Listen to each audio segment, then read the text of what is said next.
What's up, everybody? Welcome to Tweet Talks. That's right, y'all. We here doing the evening episode. And I hope everybody had a good week. Everybody got through the week. And it's on to the next thing. That's right. Not dwelling on anything. Everything from the past is in the past. And we're moving forward to what's next. Alright? Alright, y'all. So today's episode is entitled Dealing with a Guardian or a Parent that Gets High on Strong Drugs. That's right. But first and foremost, I want to go ahead and give disclosure that we have to recognize that these guardians or parents, it's an illness. They have an illness. So regardless of how we want to look at it, we have to first and foremost keep in mind that it's no different than somebody having the flu and having symptoms, right? Because a person that uses hard drugs is a symptom of some other underlying issue, right? But today's episode is we're going to talk about the children. Because a lot of times when we see somebody that's using heavy drugs, we tend to judge them. Yeah, we do.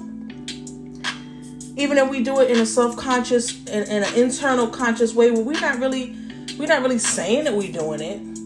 We might laugh or crack a giggle or feel bad for them or want to help them. But the reality of it is there's an underlying issue why this person is doing it. And the children, the babies, those are the ones that are really being affected. And when we think about the children being affected by it, we think about the fact that parent may not be able to be the best parent that they would like to be, but they're struggling with this illness, right? And some of the ways when you think about children, that a child is affected by some of these things is through heredity. Yes, a lot of people forget. And don't realize that when a child is raised or even has a parent that has some type of substance abuse issue, it's hereditary. Because that parent has an addictive trait. And having an addictive trait means that your child can carry that same thing. Right? A lot of us don't really want to talk about it because it's something that you rely on God and your own hope that your child is never affected by it. But it's real. It's real. I mean, hereditary stuff that goes from generation to generation without your control, it's real. Right? So there's something that we have to keep in mind. We have to try and guard the babies. Even as they grow into adulthood, we still have to guard them and keep them encouraged and educated on the different signs and stages of addiction, right? Because it doesn't necessarily start off with the hard drugs at first.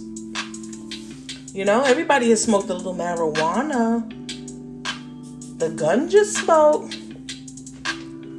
the weed. Everybody has kind of experienced with that at some point, right?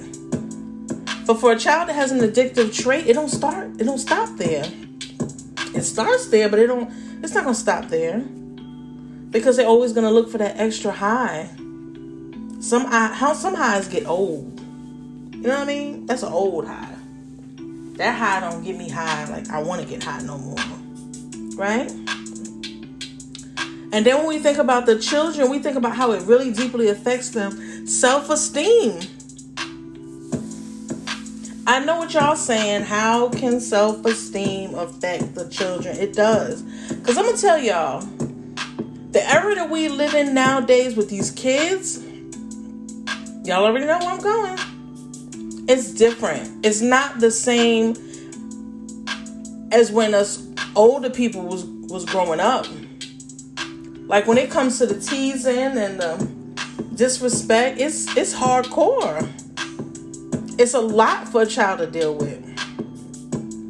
And so what it does ultimately is it leans on their self-esteem, and it starts to make them feel bad. And then they got this other thing that they dealing with, right? They worry because they don't want the other people to know. Yes, they don't want the other people to know, okay, you know what? My mom, my dad, you know what I'm saying? He or she is out there on these drugs. You don't want that. Because of the teasing is already, nowadays they teasing about shoes, what you got on, what your hair look like, what kind of car you riding in. I mean, all types of stuff. So when they get something with some real meat, with some real stuff, or they taking it hardcore. Because we don't know if this child that's teasing has got their own pain, right? All my parents, y'all listening, y'all know. These children out here got pain. So the next best thing to do is to push that pain off on somebody else. So these kids start to worry. They start to worry about, am I succeeding socially with my friends? Am I failing as a child?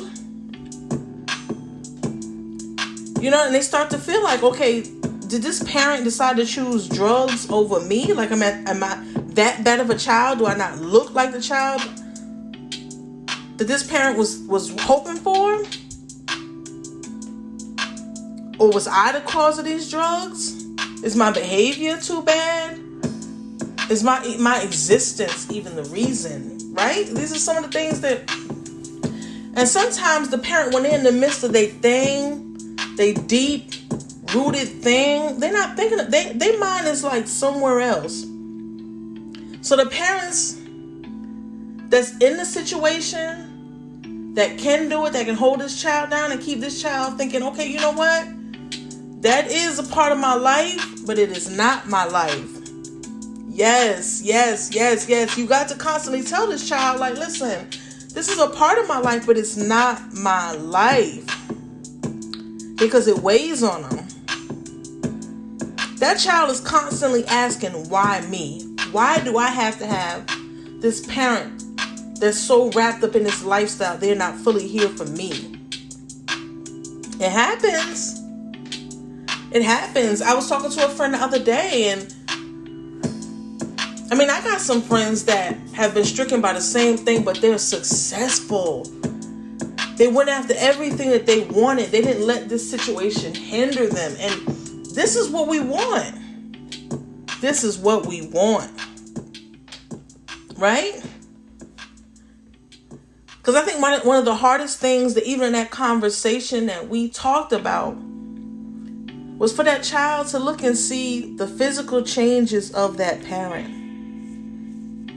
Yes. You know, some of these drugs that we got out here, you can look at a person in the face and tell what kind of drug they're using. Because they may have physical features that come from that. Now this child, every time they look at this parent, they don't see the same parent that they seen before. They look at this parent, and they see what they're doing, what a child is not supposed to be exposed to. It's physically there. It's like right in front of their face. And it's a constant reminder. You know what I'm saying? You look at these parents that have been stricken by this illness, and you're like, okay, you know what? It's all good. I'm going to keep going. But then you see the weight loss. You see the teeth falling out, the hair falling out. Then you see that, you know, depending on whatever the drug is, that person may speed up or slow down, right?